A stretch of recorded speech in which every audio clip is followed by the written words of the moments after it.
Call to order our council meeting. Please join me in the Pledge of Allegiance. I pledge allegiance to the flag of the United States of America and to the republic for which it stands, one nation, under God, indivisible, with liberty and justice for all. Sylvia, roll call. Here. Here. Here. Here. Here.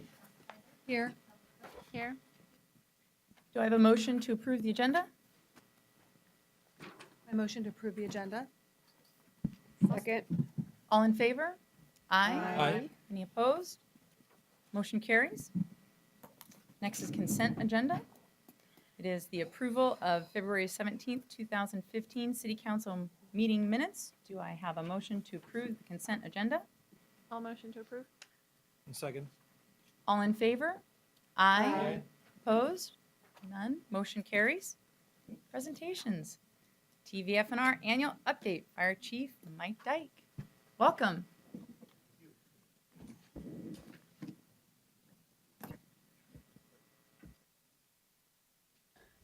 Thank you, Madam Mayor, members of the council. My name is Mike Dyke. I'm the fire chief at 12 Valley Fire and Rescue. And with me tonight in the back is Captain Brian Smith and the crew of Engine 33, and then Division Chief Al Kennedy, Christina Lant works with me in the fire chief's office.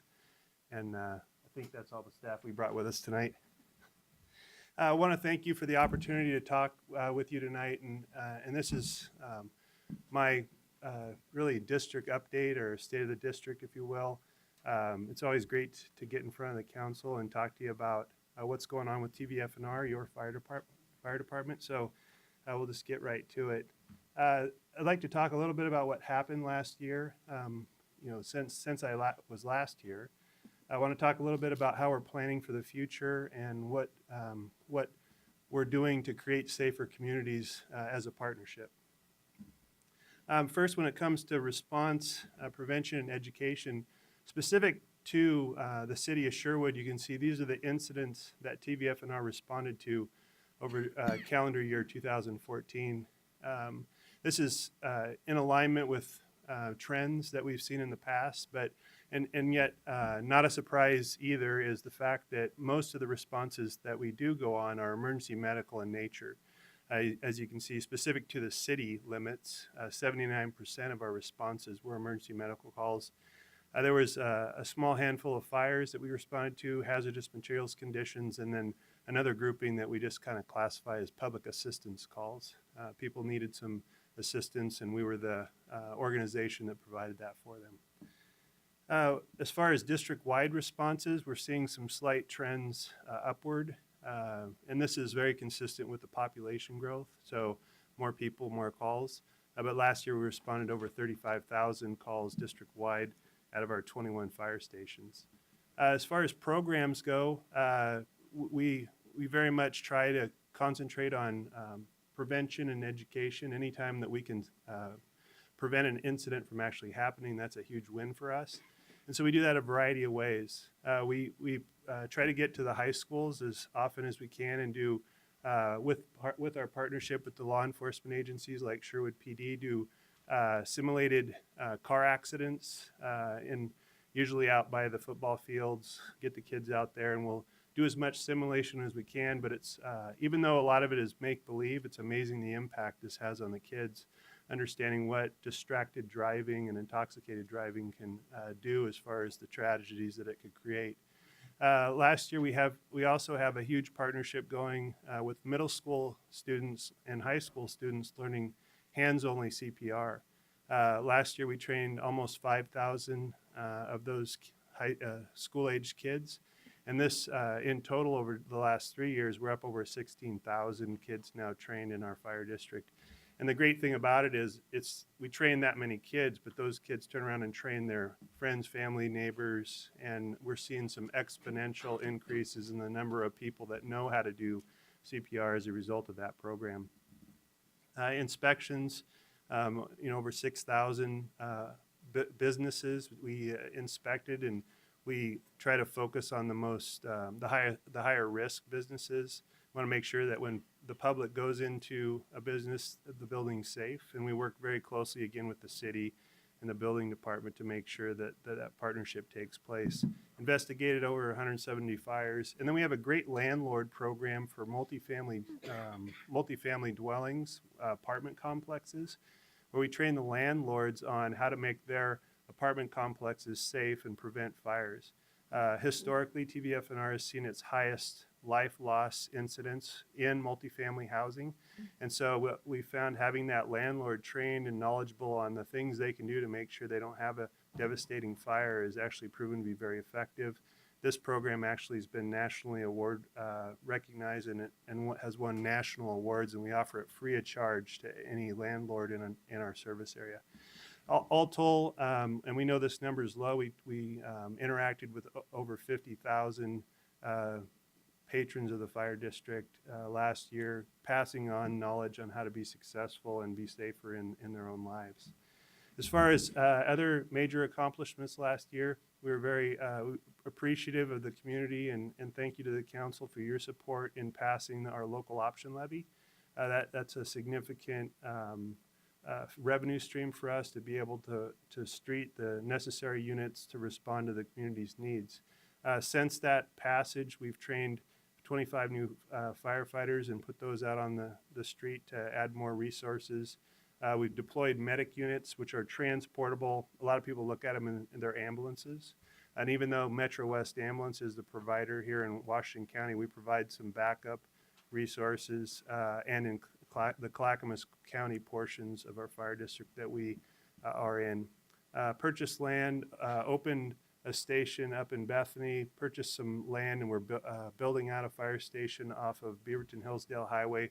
All these work towards the system of fire stations that augment the response here in Sherwood and make sure that we're able to respond to those increasing call numbers. And then there's a number of very creative pilots we're doing.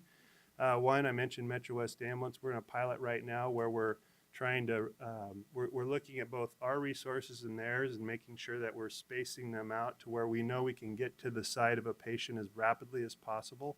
So use their data and understanding where their units are roaming around. We know where our units are. And we're actually seeing a pretty significant decrease in response times as a result of that. It's a little early to show you some stats. For the statisticians in the audience, we all know that it takes a few months of trends to really land on whether it's working or not, but so far it's working great. And then we're doing other pilots where we're sharing resources with private ambulance providers as a public-private partnership. To the extent we can leverage the resources for the maximum good, we're seeing some great work there. As far as planning for the future, and this is a map that we used in anticipation of our local option levy, we have a number of sites that have been identified to augment our responses.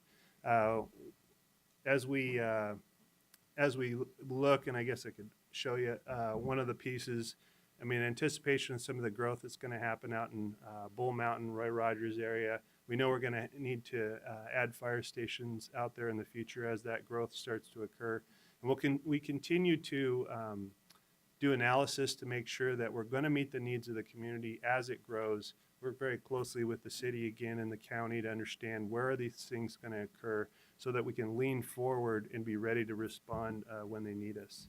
As far as some other projects that are in process, we have another career firefighter academy.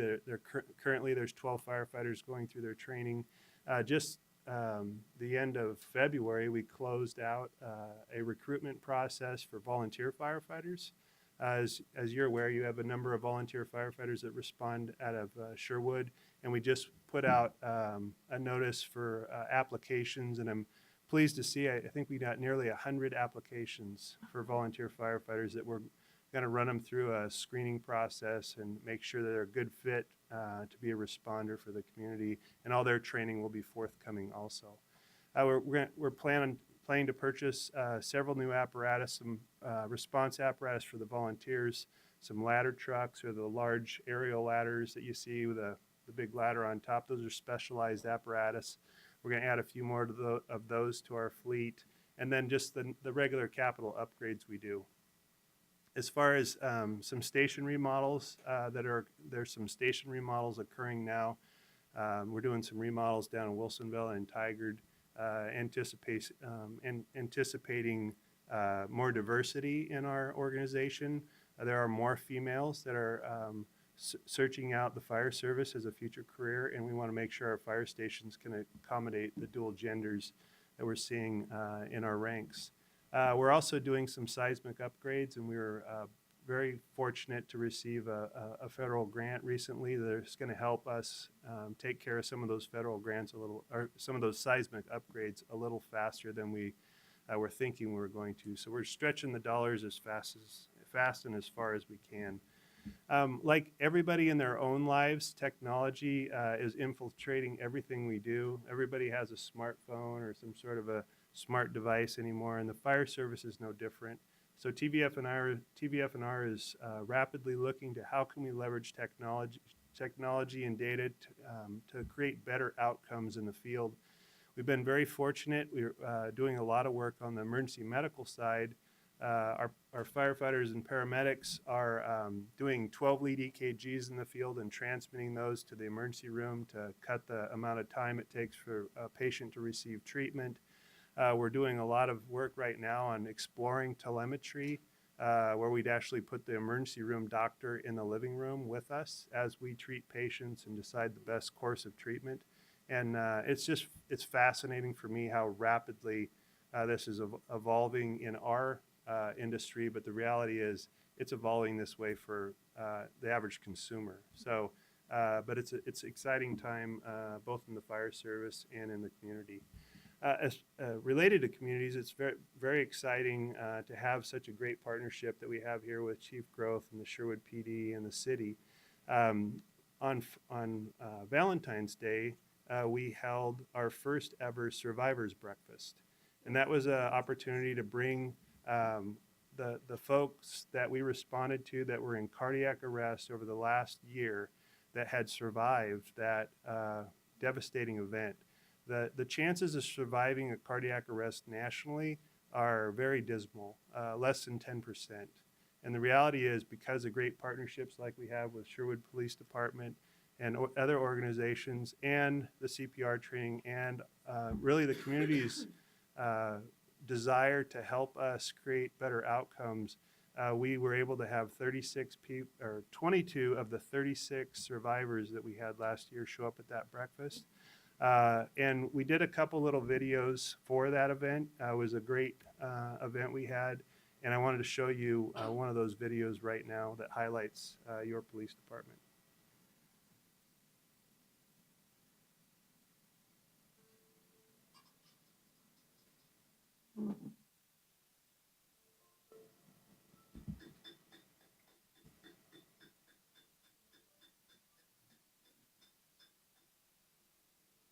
As a rule, a chain is subjected to heavy loads and must transmit large forces.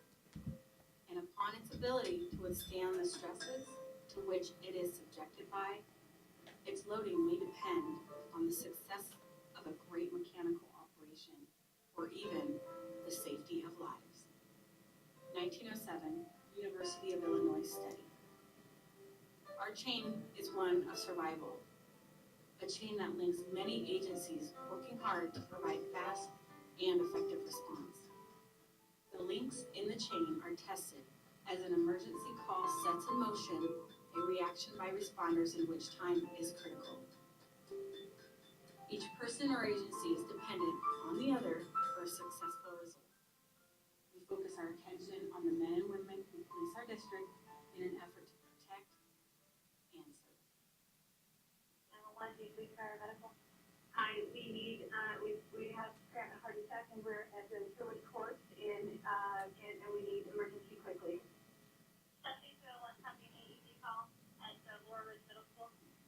When the ADC assist AED call came out, I was the closest one. Emergency getting help started, they're coming as quick as they can. Do you guys have an AED there? We get about an AED call a month, so they're not uncommon. They're just gonna go into your head, when I get there, what's gonna happen, what's the scenario gonna be like. Is it a short compression? I see the police officer here. Hurry. As I pull up there, I see someone standing up there and I recognize him. I run around to the back, grab my AD, I run to the tennis court, and as I ran up there, I looked at the person, and that's when I recognized that this is someone that I knew.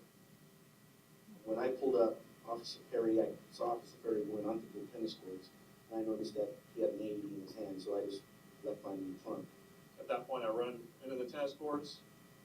Sergeant Carlson directs me to operate the AED.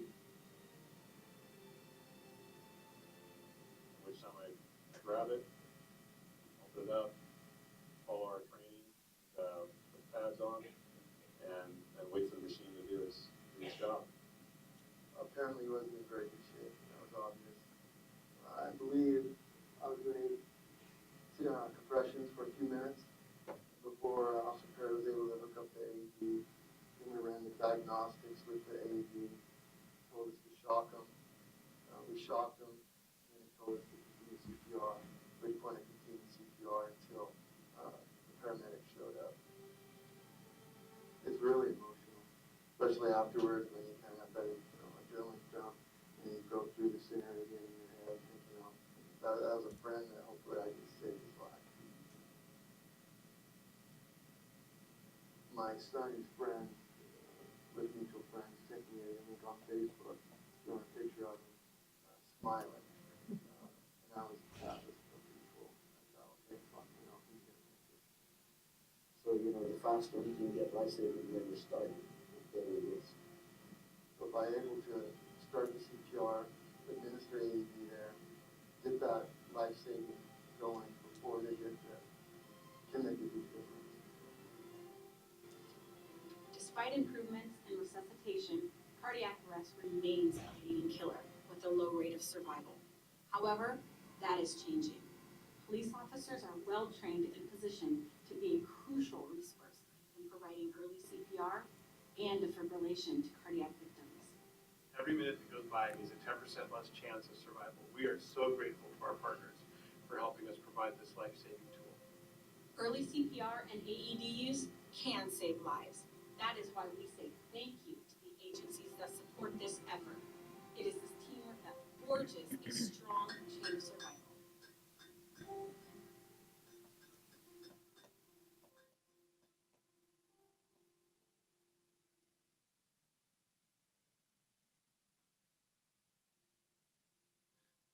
So that was the video that we showed, and it's just, it was great to see that survivor was at the event. It was great to reunite that individual with the officers from Sherwood PD that actually saved his life.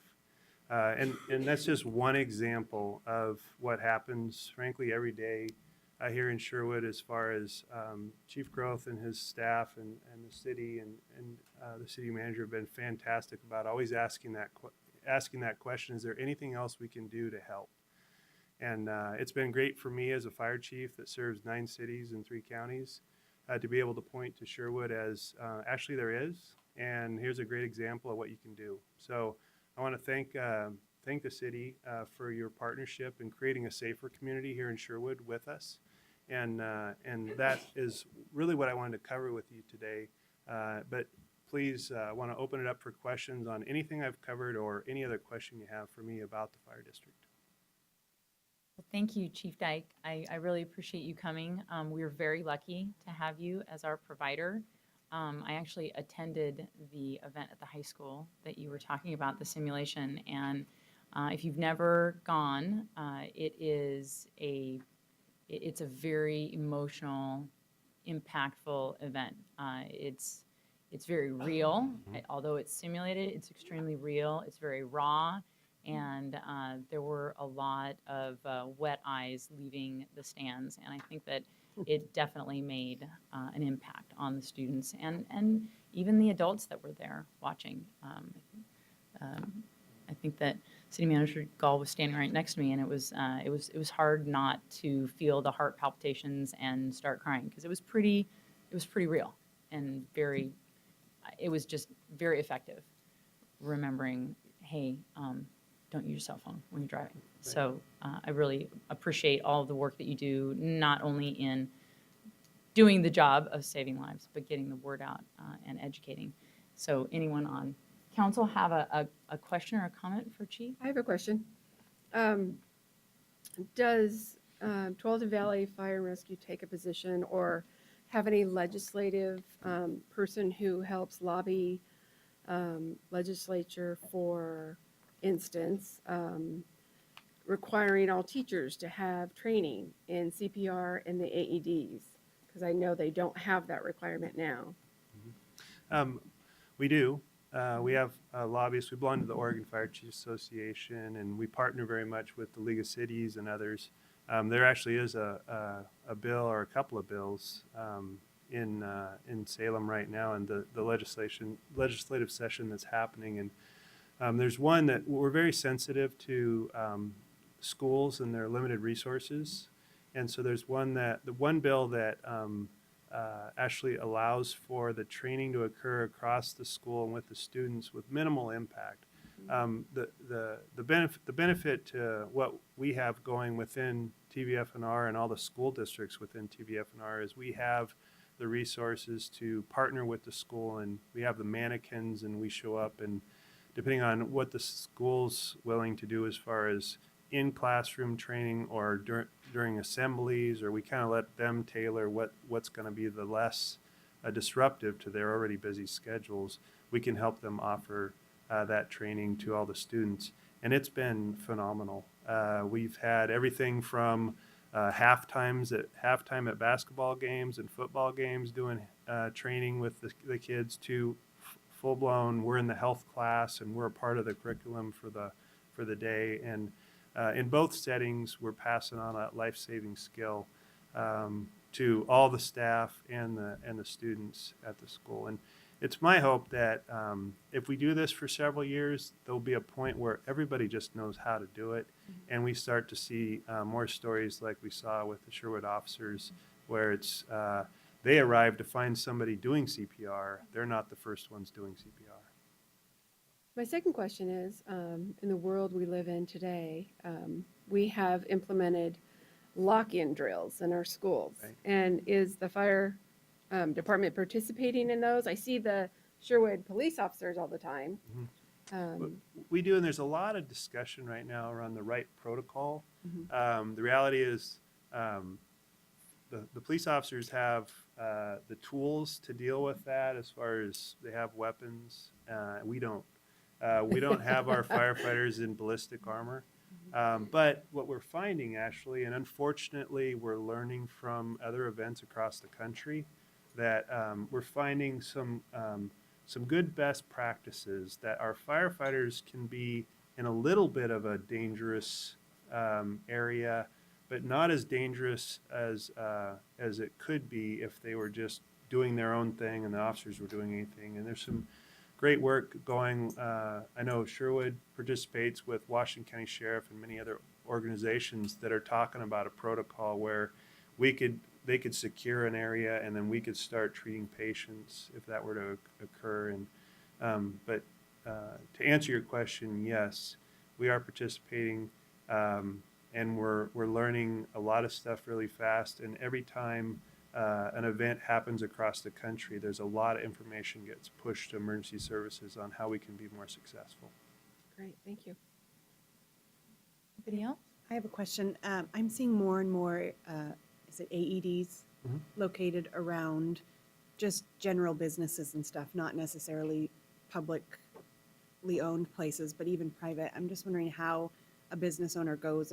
Do you guys go out and solicit them and say this seems like it might be a good fit, or do they come to you, or a combination? And who pays for those?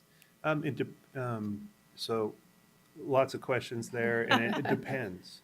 So there was some legislation that passed a few years ago that actually it was a piece of legislation where they said, hey, in 3 years you need to have this, and that legislation said if your occupancy type was a certain type and had reached a threshold, you actually have to have an AED on your site. But they gave people several years to come up with how they were going to accomplish that. There are some grants out there. There's a number of ways, but if a business was interested, and we have some businesses that just say, hey, I think this is a good idea. In some cases, they've had a cardiac arrest at their business and they didn't have one, and that was the nexus for them wanting to do it. But if they contact us, we can actually put them in touch with some of the options and kind of talk to them about what it would take and how they would accomplish that. What we do want to know, and we're constantly out trying to harvest this information, is any business that has put one in, we want to know about it because we actually catalog that information. And I think last year I was here showing you our smartphone app called Pulse Point that notifies you if you know CPR on where a cardiac arrest is. When you tell us, hey, that business has an AED, we put it in the system. And either the dispatcher, when they call 911, will say, hey, actually see there's an AED in the business across the street or in the business that you're calling from. Or the app, if their phone goes off, will actually tell them where the patient is and where the closest AED. And we all know that the highest chance of survival is a person gets to their side and starts doing CPR immediately, and as rapidly as we can deliver a shock through an AED, that's when our opportunity for survival is the highest. So short answer is go to our website or just call the fire district, and there's some information on how to get an AED, and if you do, how we get it in the system. Thanks. I have one more question, sorry. As part of your training of landlord, Apartment And- manager program.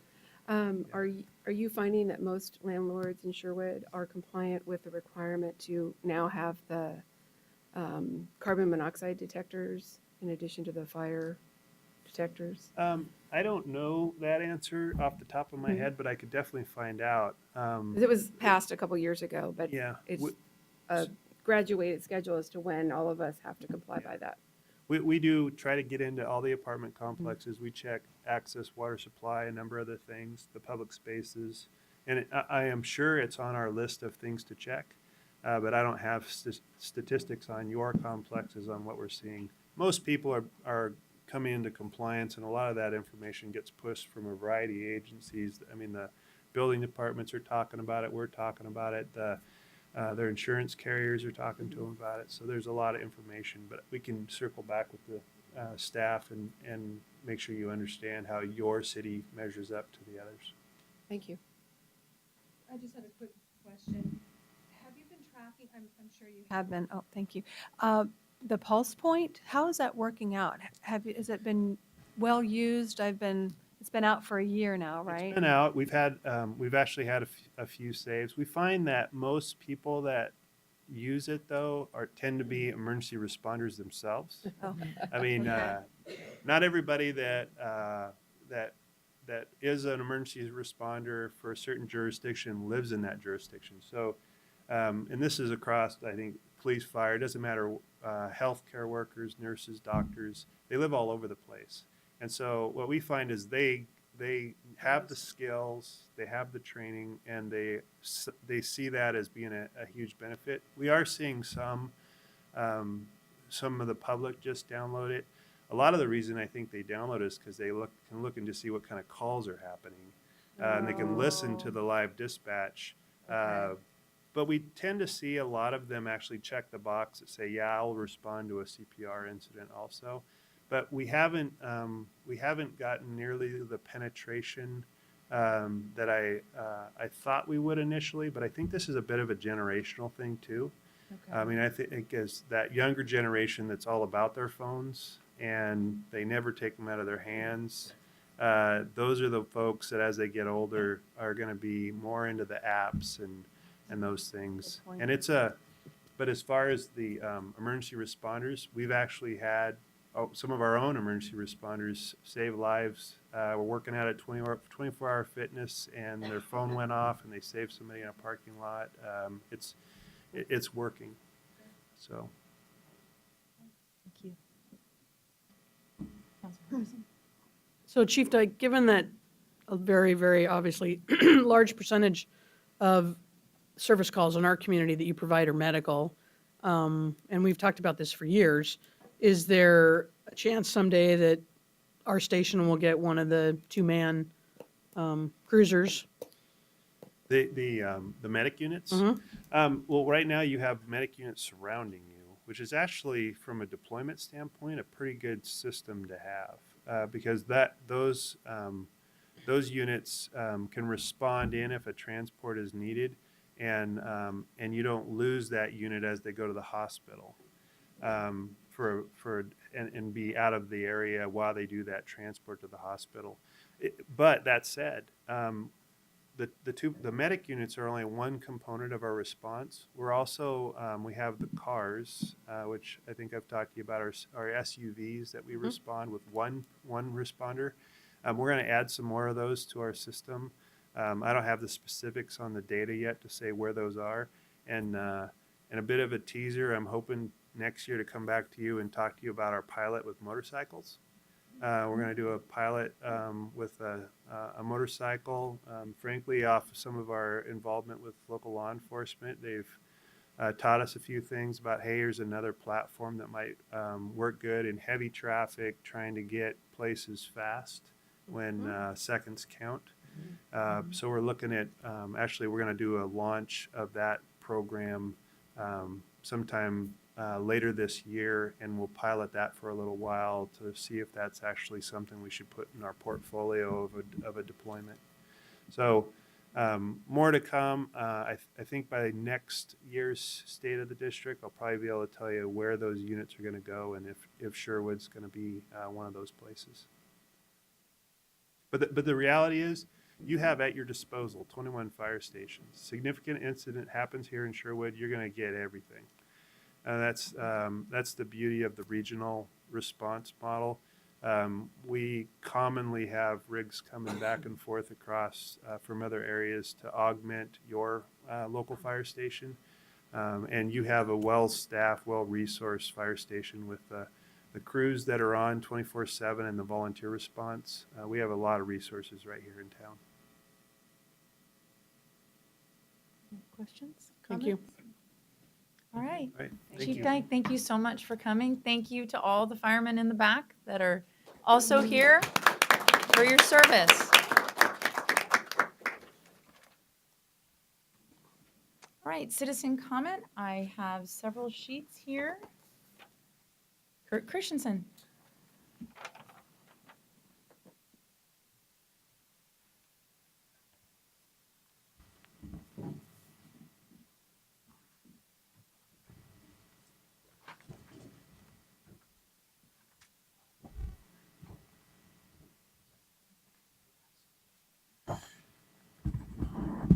Kurt Christensen, 22520 Southwest Fair Oaks Court, Sherwood, Oregon. As a segue to the fire chief, I'm one of those teachers that are locked in when they do those lockdown drills, and I would really like to see some way where we can know when we're locked in what's happening on the outside. It's a terrible thing for the kids. They are very fearful. They're very aware in today's world that something really bad could be happening out there. My classroom doesn't have any windows, so we're in a prison cell of isolation. So I would encourage the technological wonder kids to come up with something where we could be kept aware of. Tonight, I would like to take an opportunity to preview the upcoming discussion about the 2015 review of the water master plan. Some of the people in this room were around in 2005 when we started the $42 million plan that currently is producing most of the water for Sherwood. At that time, I was very concerned about the water. It narrowly won. There were some issues on the election and the ballot language at that time that concerned me.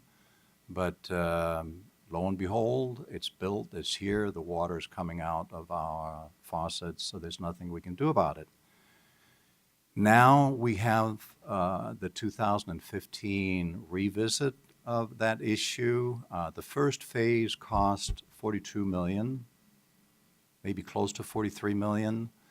The next phase is proposing spending another 26 million. And I have reviewed the papers. I have also reviewed Chris Uber's presentation on May 5, 2011, that he made to the PNWS AWWA. It's a provider group that he called Sherwood's Journey, Developing a Controversial Water Supply, which is a very good title for what we are looking at. I recognize that Sherwood is changing and Sherwood is growing. At the time of 2015, we were promised that we would have lower water rates. It doesn't look like that's going to happen. In fact, the previous council, they changed the billing period from being every second month to being every month. So in essence, it almost looks like the water rates, they have doubled. Several places in there, in the water master plan, they are talking about how the new costs are going to be allocated. I'm concerned that there are indications that the cost will be borne by existing ratepayers instead of being system development charges. I'm also concerned about that this year we may actually see a perhaps 6 to 10% increase in our water rates because the last council didn't vote on it. So what I'm concerned about is that this issue really needs some deeper scrutiny. It needs to go perhaps to the voters. There's plenty of time to review the issue, to study the issue, to have an open discussion about it. It doesn't need to happen very rapidly. It's a sensitive issue that could backfire, and I would encourage council to look at it steadily and slowly and let voters have a look at it and go from there. It's not a good thing to look at a series of increases in our water when we, in fact, in 2005 were promised lower water rates. Thank you, Mr. Thank you. Christensen. Yvonne Gebhardt?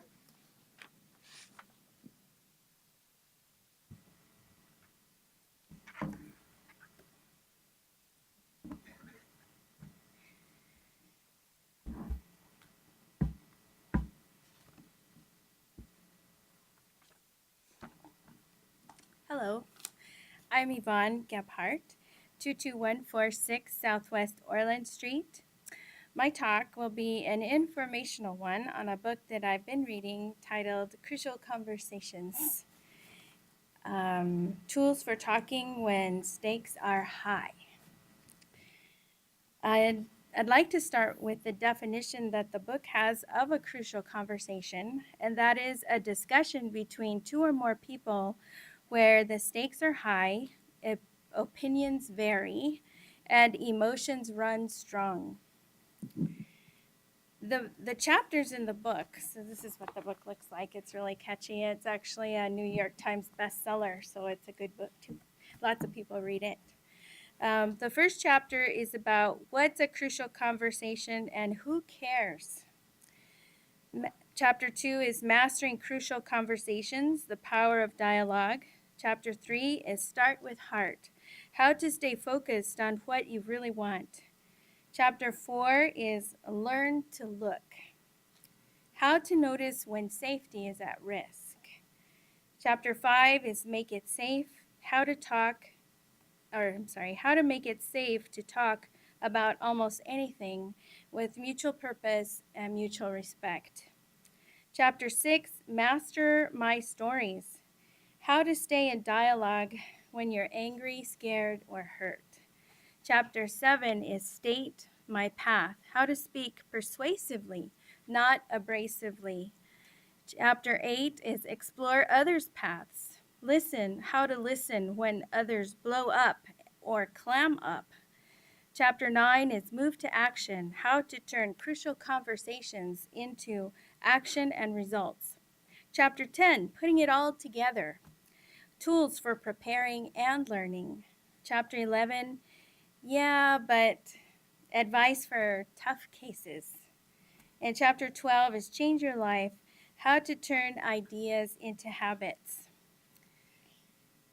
So the book also has some examples of what a crucial conversation is, and here's a list of them. I'd like to read them to you. One is ending a relationship, talking to a coworker who behaves offensively or makes suggestive comments, asking a friend to repay a loan, giving the boss feedback about her behavior, approaching a boss who is breaking his own safety or quality policies, critiquing a coworker's or colleague's work, asking a roommate to move out, talking to a colleague who is hoarding information or resources, giving an unfavorable performance review. So those are just a few examples. And then there's also some ways to revitalize our community. And I think it's right here. During community meetings, people sometimes insult each other, become indignant, and act as if individuals with differing views are sick or deranged. Battles ensue.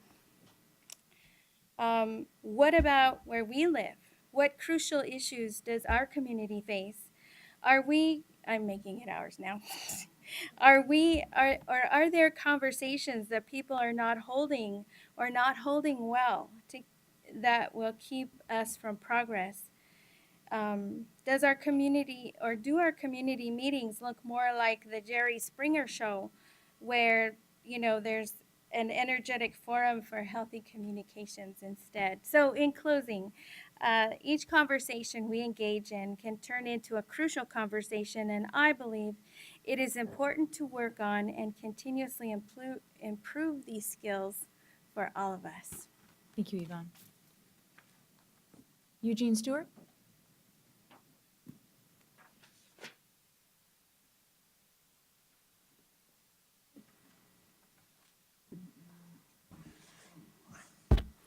Eugene Stewart, P.O. Box 534 Sherwood.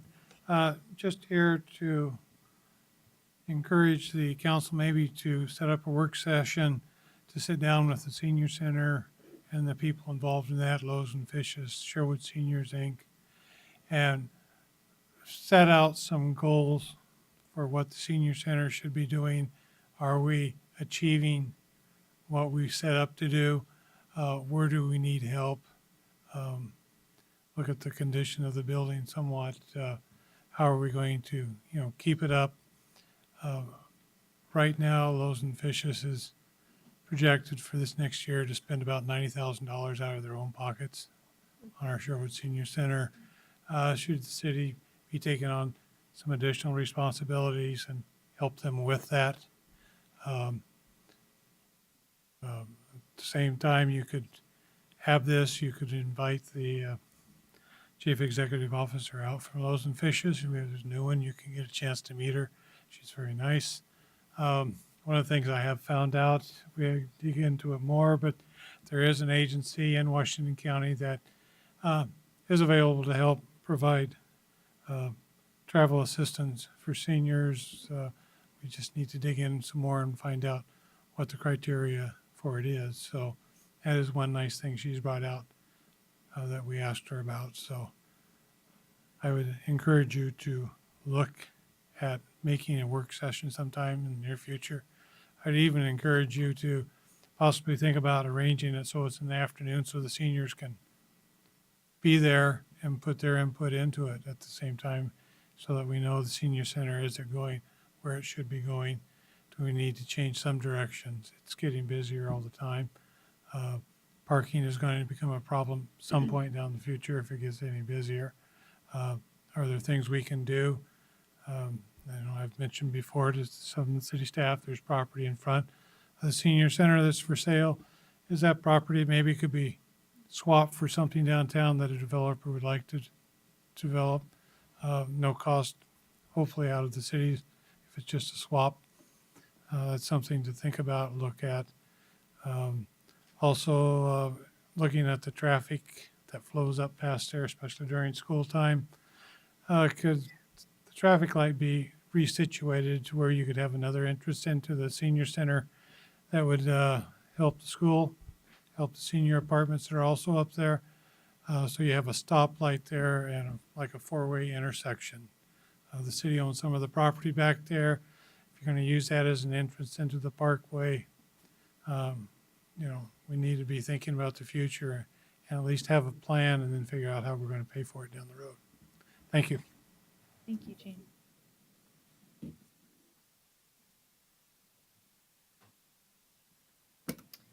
Test keys?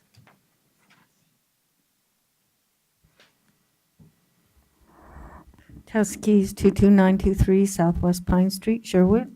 I wanted to say how amazing the grand opening was. And there's a couple things going on in Sherwood right now, a lot of things. A lot of them are, Mary Poppins is going on there. The YMCA event is happening on March 14th. And I'm here today to represent my friend who Tom Grant is doing the benefit for on March 20th at the Cultural Arts Center. The Sherwood Community Arts Center, I'll get it right yet. But anyway, he was nice enough to come to our grand opening so he could assess where he would be playing, and Chrisanna got to meet him and introduce him, and that was a nice little treat. And the benefit is for two children who are going to, they represent the Student Ambassador Program started by President Eisenhower in 1956 to foster world peace.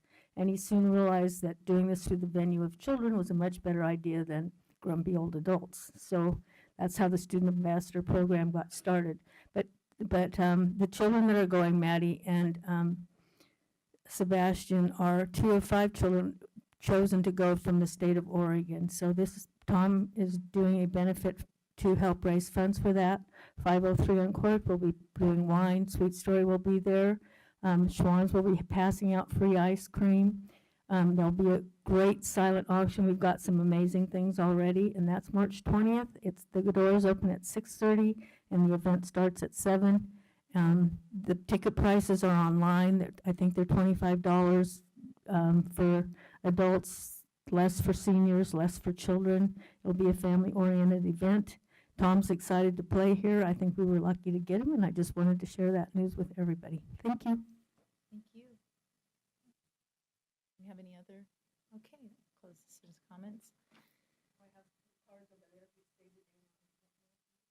Okay, so on the table? Okay, so Tess put on the table, anyone like to take a card that's here? They can do that.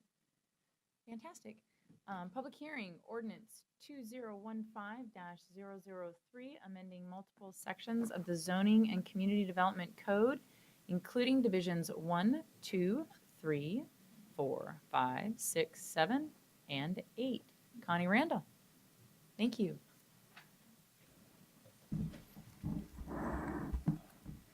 Good evening. If you'll allow me just a moment to get the presentation switched.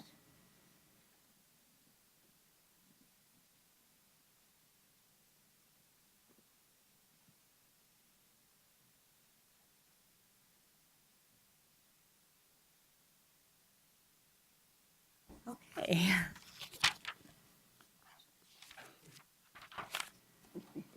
Before you tonight is case PA 1402, a proposed text amendment to the Zoning and Community Development Code. There are 52 proposed amendments. They are primarily to correct errors and grammatical and Scrivener errors, to increase consistency in formatting and referencing between sections, to consolidate definitions. We have a few instances where definitions are located in our definition section as well as in different sections of our code, and we want to consolidate those. We're also clarifying some code language to try to make the regulations easier to understand. For example, we're proposing eliminations of 2 fairly confusing diagrams in the ordinance that the staff can't explain, and it doesn't do anyone any good. We're actually creating a true matrix format for our commercial design review matrix to make it easier for developers and our planning commission and residents to understand what regulations are and what the expectations are. And finally, there are two minor substantive changes. The first one being in incidental retail sales in industrial zones. It deals with the allowed incidental sales.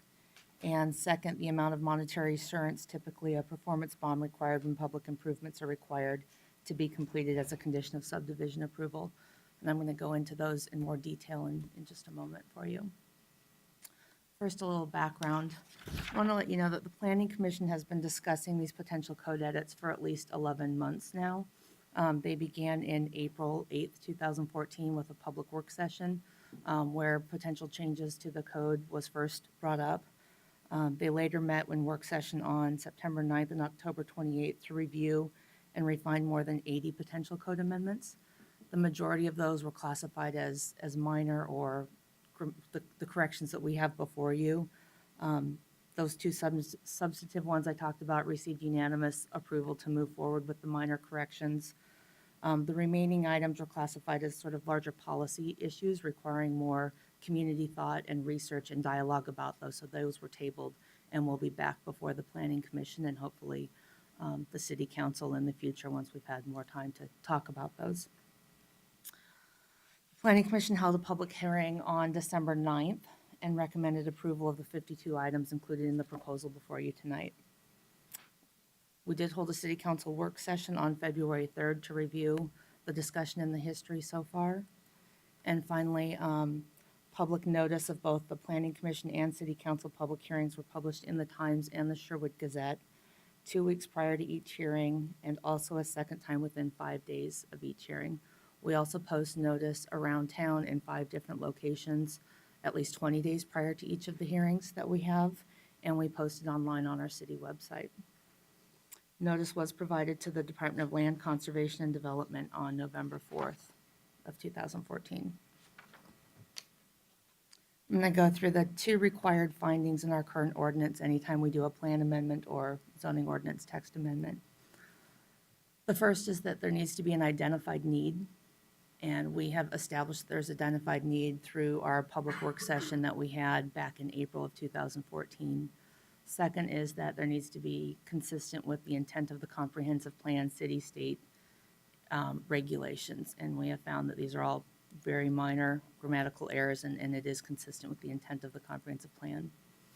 The second is that we need to be consistent with the transportation planning rule, and there's really only one edit that this impacts, and that is the minor substantive change to incidental retail sales in our industrial zones, and I will talk about that a little further next. So speaking of that, item 10 of that 52 item list deals with the use table in our industrial code, and it deals specifically with the incidental retail sales. It has to be associated with a permitted use, and it's limited to a maximum of 10% of the total floor area of the business. What we're proposing to do is, currently it's a conditional use permit required in the light industrial and our general industrial zone, and it's permitted in our employment industrial. We are seeking to change it to permitted across all the zones. So we're looking for some consistent treatment of how incidental retail sales are handled in our industrial zones. We're also looking to correct an oversight. Prior to 2012, incidental retail sales were allowed in the light industrial and general industrial districts. In 2012, we did a code amendment and cleanup where we consolidated all of our chapters of industrial to make it all in one chapter and to put it in a table format so that it's easier to read. And through that, there was an oversight where it got made a conditional use permit rather than outright permitted. So we're trying to restore those rights that businesses had prior to 2012. We have found that this would be consistent with Metro's Urban Growth Management Functional Plan that specifically requires limitations on retail sales in an industrial. We currently have those limitations. What you see in footnote number 7 that specifically addresses that. They're limited in size to 5,000 square feet in a single outlet and no more than 20,000 square feet in multiple outlets for the same development project. that regulation would not be changing. It is currently. And we have found that it's consistent with the transportation planning rule. And talking with our city engineer, he's reviewed and said that since we are not expanding any uses, we are simply changing the way that we would allow that use, that he does not foresee any significant change or impact to the transportation system that we have in the city. The second substantive change was with the performance security in our subdivision chapter.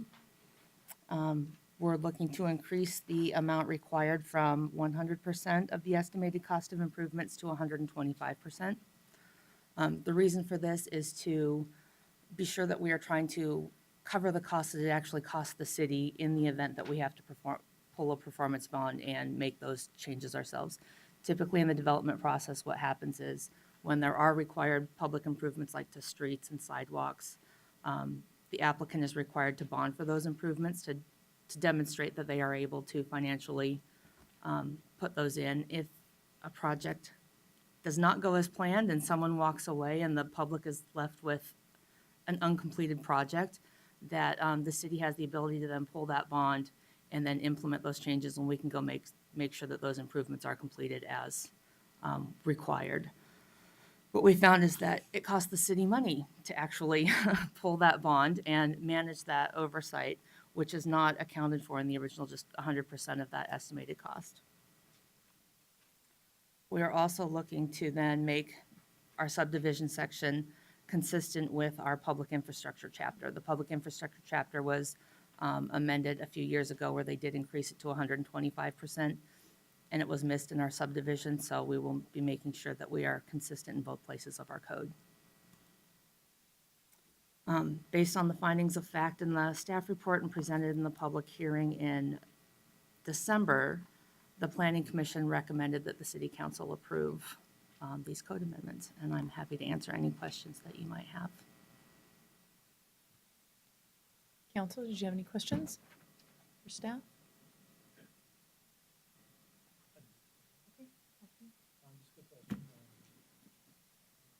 Hold it.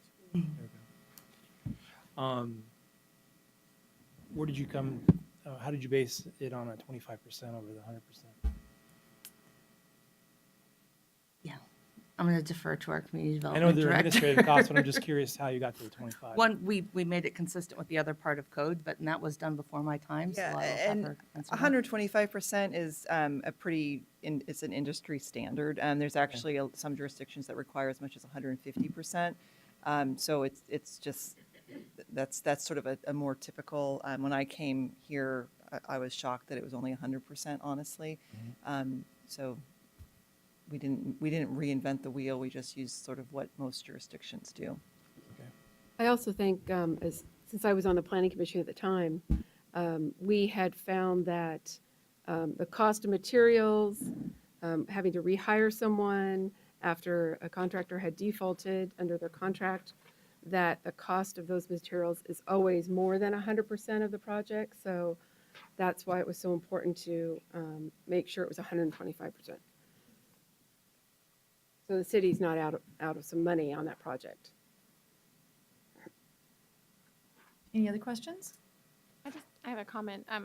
I was also in the Planning Commission, so this was a very lengthy process, and I would just like to commend the staff, Brad Kelby and Julia and Connie. They did a fabulous job. It was a lot of very detail-oriented process that went into making these changes, and so it was very appreciated. You did a great job, Connie. Thank you. And the packet reflects that, so. I appreciate that, thank you. I'm gonna rein you back in. All right. Well, with our new procedure, I'll open up the public comment. Do we have any public that would like to comment? Come up to the mic so that people can ask or can hear you ask. All of this is fairly foreign to me. Can you explain to me retail sales in an industrial area? I didn't understand what that meant. Julia? Yeah, it's exactly what it says, retail sales in an industrial area. It's common to have situations where you might have a manufacturing establishment, and you might have a small portion of that operation that is open to the public for retail sales. Or you might have an industrial park and you have a restaurant, for example. You know, you might have, you have something where you're serving the people that work there, so there's some retail components there. So that's what it is basically a small percentage that's allowed to serve either the population that works there or to sell the wares that are made there. So a good example that folks know here in Sherwood is Two Kilts Brewing. Manufactures in an industrial zone, but they have a tasting room. So they sample their product or they provide an opportunity for sales of their product. But that tasting room is incidental to the primary industry use. That's one example that is pretty common, so. And Ms. I Packard? shop at Sam's Northwest Barbecue. He builds barbecues and I buy my pellets from him. And I think Lazy Boy would be a good example Mhm. where there's, you know, a warehouse, but they typically have sales there. You can buy things there on occasion. I think that would fall under that, wouldn't it, Julia? Yeah. Thank you, Julie. Any other public comments? All right, I'll close the public hearing. Council, I'll open it up back up to you. Do I have a motion or a question? In our new procedure, we want to extend this to an additional second reading. So I would entertain a motion for a second reading or a movement to. Instruct me on how I ask for that. Chris, can you kind of assist the council in terms of moving this This is forward? new. You don't need, you would take a vote on the ordinance tonight, and then in 2 weeks, you would have another vote, and assuming they're both affirmative, it would then be passed. So we vote twice? Okay, all right. Okay, do I have? So, I'm sorry, your charter, section 16, paragraph A says, adoption of an ordinance requires approval by a majority of the council at 2 separate meetings. So you need to approve it at 2 separate meetings. Yeah, that's, it seems.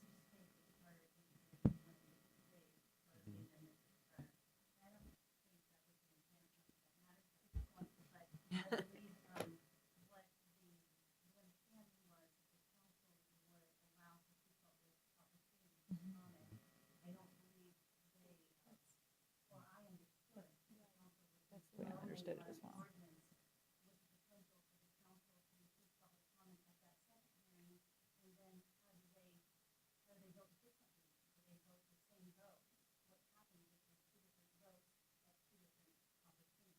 So if, for example, it were approved at the first meeting, and then 2 weeks later, in response to some concerns, there was a motion to amend the ordinance, and then it was approved again, you have not at that point approved the same ordinance at 2 separate hearings. You would have to then schedule it again for another hearing 2 weeks later in order to approve the same ordinance at 2 separate meetings. And I appreciate, frankly, the intent of the Charter Review Committee, and frankly, the council is the final arbiter of what its charter means, assuming you don't come up with an interpretation of your charter that's plainly at odds with the language. But the charter does require approval by a majority at 2 separate meetings, separated by at least 6 days. So there has to be some evidence, some indices of approval at 2 separate meetings. Typically, that would be, and it's approval by a majority of the council. So we need to know that a majority of the council has approved the ordinance at 2. And typically, that would be by motion or, some other action of the council to affirmatively establish that it was approved by a majority of the quorum.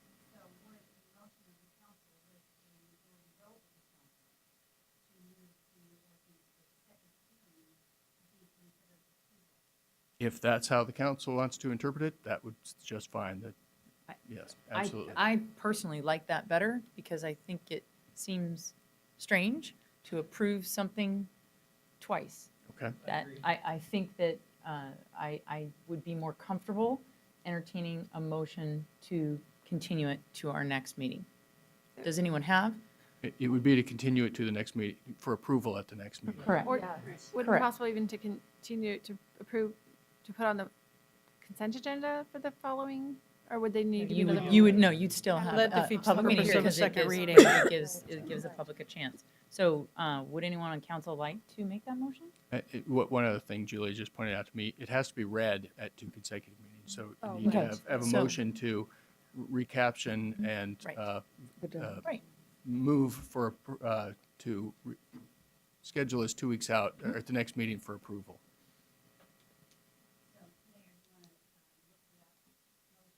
Yes. Please, I would like to direct the city recorder to recaption, and what would the language be, because it's not recaption, adopt. Or schedule for approval. The Okay, ordinance so, at the next. so I move that the city recorder recaption and reread, reschedule. We're not rescheduling, we're just scheduling it for approval at the next meeting. Yes, okay, so I move that the city recorder recaption and reschedule ordinance 2015-003, amending multiple sections of the zoning and community development code, including divisions 1, 2, 3, 4, 5, 6, 7, and 8. All in favor? I'll second the scheduling of the approval. All in favor? Aye. Aye. Opposed? None? Motion carries. So just to clarify, we will take public comment again on the 17th. Yes, that is my intent. That was the intent of the Charter Review Committee as well. Yes, that Is is to my have intent. 2 opportunities, in case you missed the first opportunity, Yes. to comment on a future ordinance. Yes, it will be listed as a public hearing on our next meeting. And Mayor and Council, and I'll work with Chris to come up with a standard out. statement, so. That we would be can get through helpful. these. School district's been doing this for a decade. Yeah, it seems very cumbersome. And it would be nice to have a little bit better flow. I'd appreciate that. Thank you very much, Sylvia and Chris, for your assistance with that. I appreciate it. City manager report? Mayor and council, I don't have anything formally unless you have questions for myself or the directors. I did want to give the opportunity, there's an important open house or work session next week on marijuana that I think Julia wants to highlight.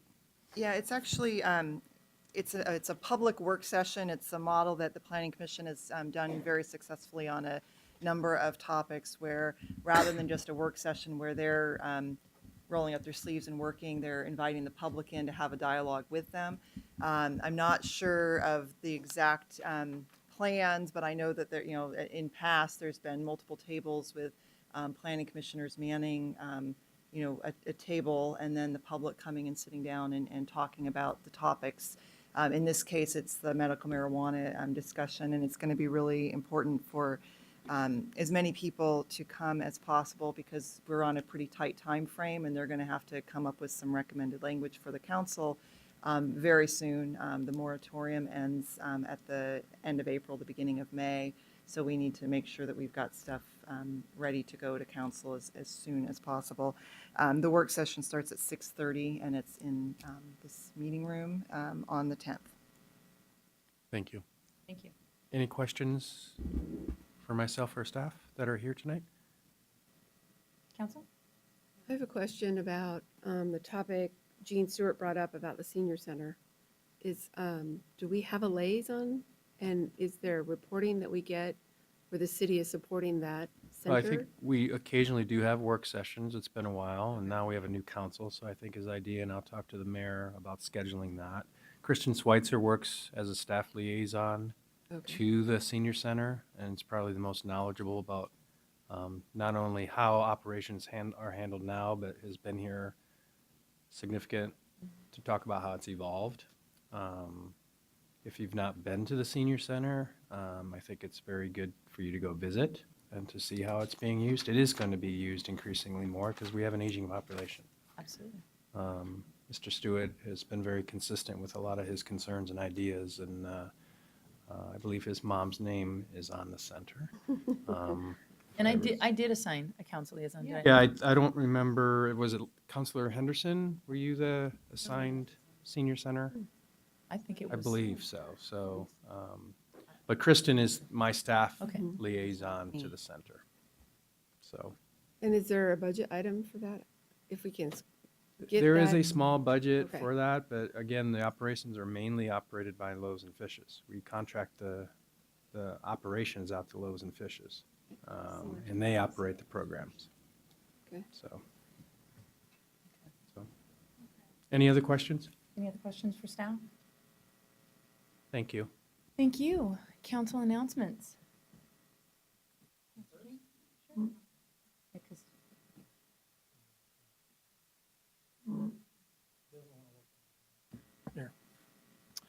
I just want to express my gratitude at the police dinner a couple weeks ago. That was a great event. So it's the first time I've been able to attend, and not to bring skeletons out of the closet, but it's really great to see how much the police department has come after these last 7 years. Is that what I'm thinking? Is that about right, Chief? Okay. Anyway, you've done very well. So, and I appreciate all the men and women who do such a great job for our city. And I look forward to attending one of those again. So, thank you. Councilor Henderson? Tess already announced Mary Poppins, which opens on Thursday, and I'm actually going to excuse myself because in theater, there's no if, there's only when, and they're having a little bit of a crisis right now, so I'm going to head over there. But Mary Poppins does open Thursday night, and then Tom Grant concert on the 20th, and I want to thank staff for the grand opening of the Sherwood Center for the Arts. Eventually, people will get used to that name. And it was a great event. When I spoke to staff Saturday evening, when we were building set and loading set for Mary Poppins, they thought we had in excess of 2,000 people who actually came through the center on Saturday between the grand opening and people just stopping by. It was about 7:30. I actually let a couple in who were on a walk with their infant in a stroller because they didn't make the grand opening. They were working, and so I gave them a little mini tour while Mary Poppins was rehearsing, and everybody thinks I think they're very impressed with the quality and the thoughtfulness of the facility, and that is credit to many different people, former members of council, staff, people we met while we did research about what kind of center to build, and I think people are really impressed. Even Tom Grant mentioned that he thought, given the fact that the building is a cinder block building, that the acoustics were done exceptionally well. And if you really want great sound, you go stand in the sound room. Because as the sound rises, it fans out and it enriches the quality of it when you're standing up there. So while some people might think the back row of the house is not the best, from a sound standpoint, it's actually probably the best. So I know that the community is looking forward to the first event there, and I hope if you can come. It's a very obviously family-friendly event. Tickets are $10 and $12, and it's a great opportunity to find out, I guess, how many people we can park in that block for 300, and we don't have quite the 390 because we have no orchestra pit, so we have to move some chairs out of the way for the orchestra. But it'll be hopefully a really great 6 nights for Old Town and residents and business owners and merchants in Old Town to have an event 6 nights in a row where 400 people are going to be down, 400 plus. I mean, there's 71 in the cast alone, 400 people in Old Town 6 nights in a row. I'm hoping it'll be a great boom for Old Town, considering the investment that we've made. Hoping it will be the beginning of many great events. I did, Rob Kelly they live just over here on First Street. He went to Sherwood High School, and at the basketball tournament this weekend, he came up to me and he's like, "I want to file a complaint." And I said, "Okay." And he said, "I wanted to book my high school reunion in the center, and it was already booked." And I was like, "I'm sorry, we have Missoula Children's Theater, but staff is actually working so that they can be in there Friday night because we don't have performances until Saturday. And so we're working out so we can actually have 2 events so they can go ahead and because, you know, otherwise he would have to go out of town. So, and that's not why we built it. So we're going to be flexible and creative and make that event work." And then he was much happier after and he only has to walk to the center. So anyway, but thank you again, staff. Jennifer Ortiz, obviously Maggie Chapin, Kristen Schweitzer, Joe, anybody who, Public Works who came and members of the Cultural Arts Commission, Judy Silverford, I don't know how long she stood there in the information booth. Oh yeah, she's back there. Forever. And answered tons and tons of questions, and it's all, yes. You look like you were having fun. Yes. So I did make a confession that it's like a new car, and you're waiting for the first scratch or dent, and that's what it's like. But theater's not like that, and we want the building to be used and to get a little bit maybe, you know, scuffed up, and all those things can be fixed. But I am, every time they lift or move something around those drywall walls, I'm about to have a panic. So, but it'll be hopefully able to withstand many, many events because that's why we built it. So, and the best part is it's in our own town and we don't have to drive into downtown and pay for parking or find a garage or pay $68. So, but thank you and hope to see you at Mary Poppins. Well, what Counselor King said and what Counselor Henderson said, I can't top that, but I also feel very much the same way about the police in the event 2 weeks ago. My husband was crying, the video, I was patting him on the back, I was wiping tears, it was great. And yes, the event at this center was fantastic. It was fantastic. So if you can go check it out, if you haven't, please do that. Just two things to report. Yesterday was the neighborhood dog park meeting. This was for the area around the dog park. The city's required to basically notify people within 500 feet of a planned land use action, and the dog park is that. So they had a good dog park meeting with the neighbors, and Linda's mom needs help out there. So, okay.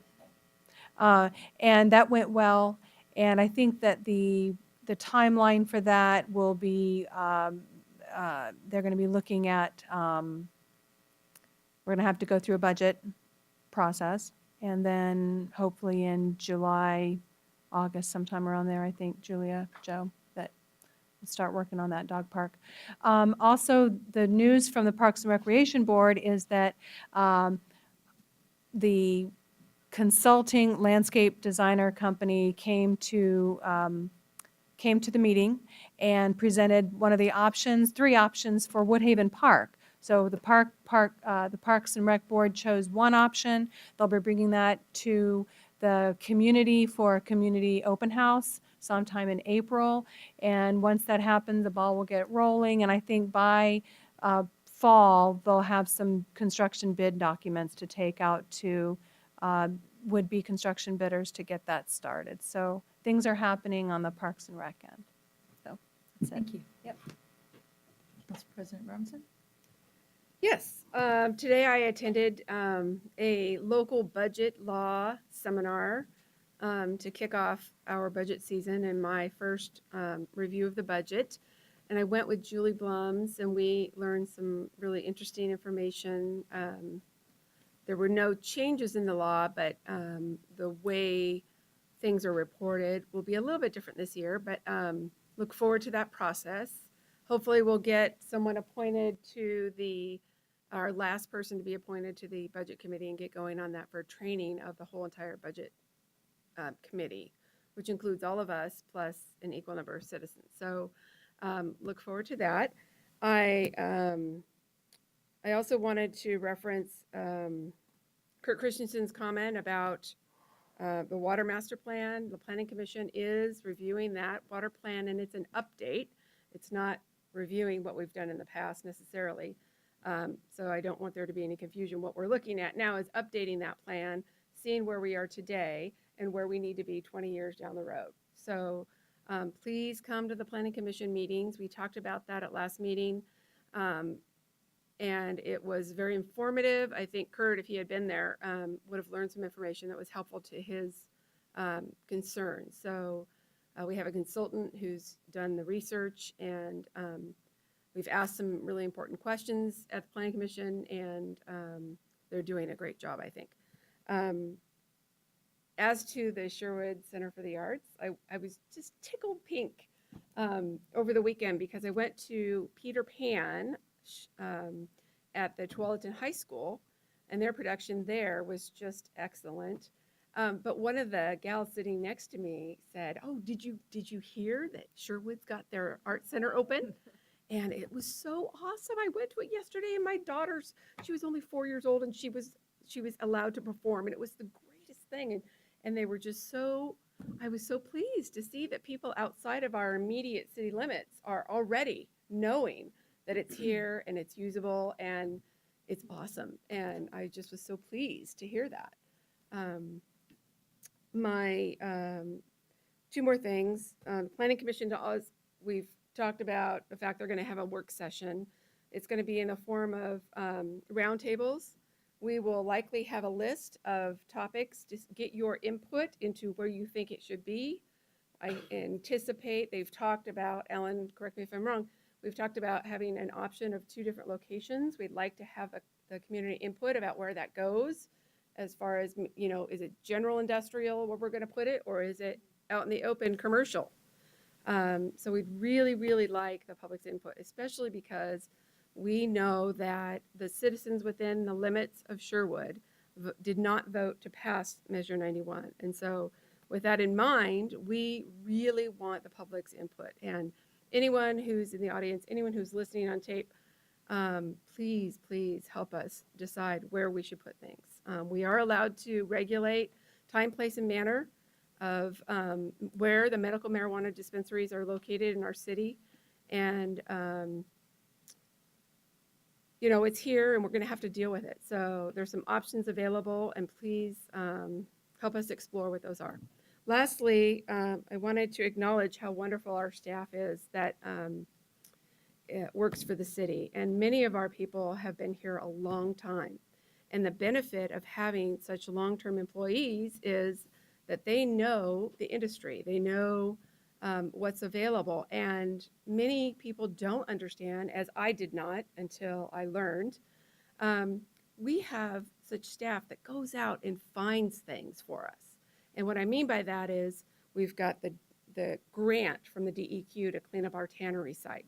We have a planning associate, Connie Randall. Her position is paid for with a grant. We have technology. I think our new technology was funded by a grant.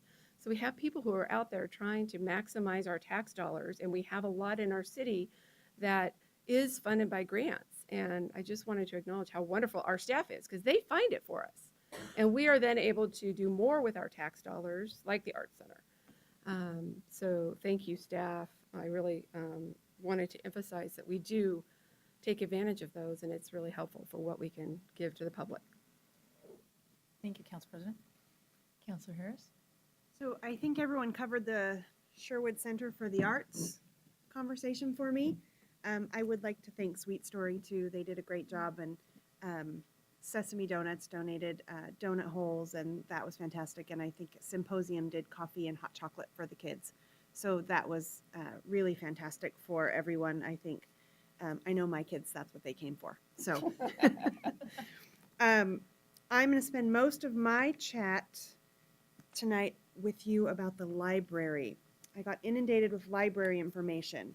The Washington County Library Services is going to have a levy, or they're planning to have a local option levy in November, and 21% of our budget comes from that levy. So we would have a substantial amount of income for our library lost if that levy doesn't pass. It's a very small levy. It hasn't been increased in 5 years. Every 5 years they have to redo it. So I'm just throwing it out there to think about it, look for it.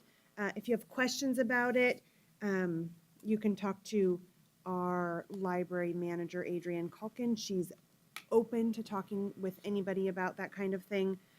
She loves it. She has an article in The Archer, if you haven't read it, kind of explains some of the things that I'm talking about in greater detail. But that was important, I think, to share because that's coming, and so I want people to know it's coming and be educated about it. The March calendar for the library, I had no idea how many fun things they had. The 7th, this Saturday, is Lego Maniacs. They have a master builder who's coming with all of his toys and Legos, and he's going to help the kids come and build Legos, which if you have a Lego fan, that's amazing. He builds some of these huge Lego statues for events and things like that all over. So that's a really amazing thing. On March 12th, they have Mind the Gaps at 6:30 p.m. It's in correlation with Oregon Humanities. It's very interesting. This month's talk is on how gender shapes our lives. And it's a really interesting conversation, and with Willamette University's Professor Jade Aguilar will be out here, and it's free and just talks about how gender is shaping our lives as we age, as we are young children, and throughout our entire generation, and how the gender affects us and how we raise our children, how we manage ourselves, and I just thought it sounded very interesting. And these is a partnership with this Oregon Humanities, and they are ongoing. So each month there'll be different topics to cover.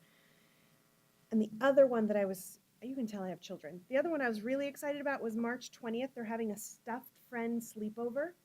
So you can your children can bring their stuffed animals and leave them with the librarians, and they have a sleepover. And the librarians set them up all over the library and take photos of the kids, the stuffed animals, like having popcorn and reading books. And then the next morning, you come back and pick up your stuffed animals. I thought it was a pretty clever way to get your kids involved and excited about the library. So that is happening on March 20th, and I just wanted to point that out. Some of the ongoing things, homework help, which is fantastic for families who have working parents and maybe can't help them or don't understand core math and can't help them. That happens every Tuesday from 3 to 5, and that's all volunteer-led. So Sherwood is just full of volunteers. I can't believe the number of volunteers I keep hearing about in different organizations that I didn't even know had volunteers. Over 30 people volunteer at the library. It's amazing. I didn't even know there was a volunteer at the library before. Thought people came in, but lots of them come in.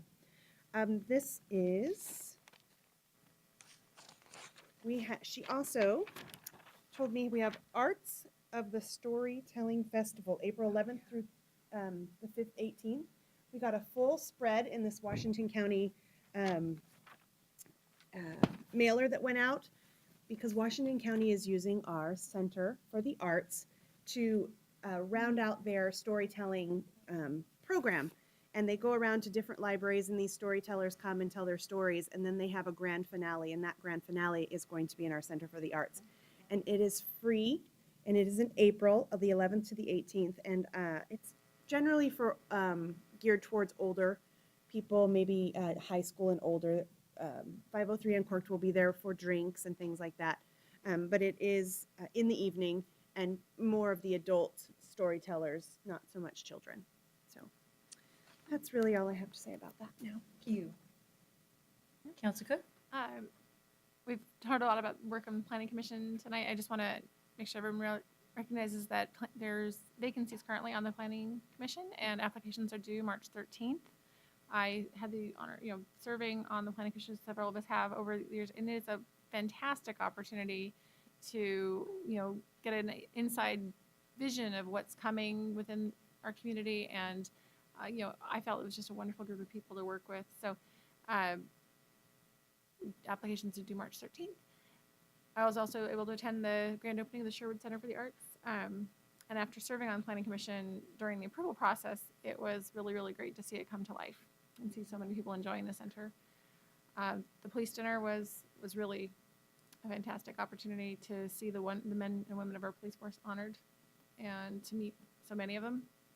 I also had not attended before, and it was what really struck me as how many faces I recognized, because our police force really is such a strong part of our community, and that was fantastic.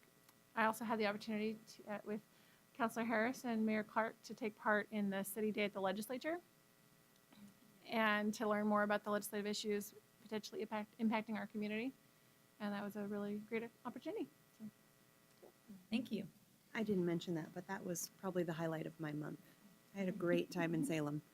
It was really fun. I was gonna talk about that. So the city day at the Capitol, as Councilor Cook spoke of, was great. I set up interviews and lobby opportunities with both our Senator Thatcher and Representative Davis.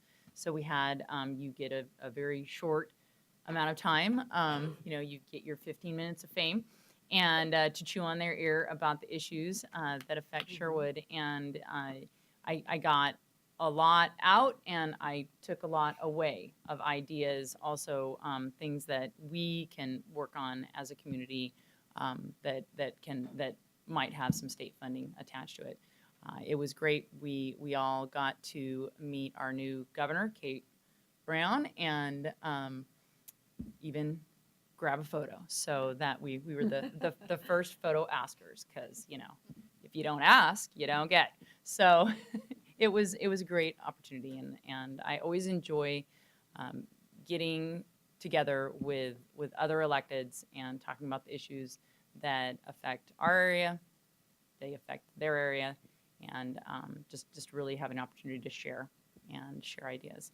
So thank you for both of you attending as well. On February 18th, I went to the 1-year anniversary ribbon cutting for our Growler House. It was fantastic. They had a lot of their distributors there, and each one of them got a little moment to talk about their particular beer. They were all Oregon beers. They were fantastic. It was really fun, and it was a packed house. So I'm thrilled that they've been with us for a year, and I hope they're with us for many more. I also attended the Westside Economic Alliance breakfast, and it was on waste management, and it was interesting because they actually had speakers there from Providence and some other areas that talked about recycle program that I am very interested in setting up here in Sherwood, and also community gardens. Strangely enough, the waste management people were talking about community gardens. And it was a great event. Providence donates thousands of pounds of food to the communities that they live in, which are predominantly urban. And they do not take the food for themselves from their gardens. They donate it out to the areas that they're at. And it's more of a learning and a give back program. So it was very interesting to hear about Providence. So good job, Providence, for not only providing an educational experience, but also fresh vegetables to the urban communities. It's something that I would like to get going here in Sherwood as well. So that was a great thing to be attending. I attended the Swinging with Spaghetti to support the band program. It was fantastic. It was also heavily attended, which was great to see. And the high school waiters and waitresses were top notch. They were right on top of getting everything that you might need. And of course, the entertainment was fabulous because it was the band. I also attended the Sherwood Center for the Arts. I won't talk anything more about that. It was fantastic, amazing. And I had a brief moment where I spoke about the fiscal responsibility piece that we are absolutely dedicated to, not just slapping up a building and leaving it there. We want that building to be hopping all the time. And so my staff and or our staff will be definitely working towards that end. And I wanted to remind everyone, because I always forget this and I forget that daylight savings time is coming. And darn the luck, it is spring forward.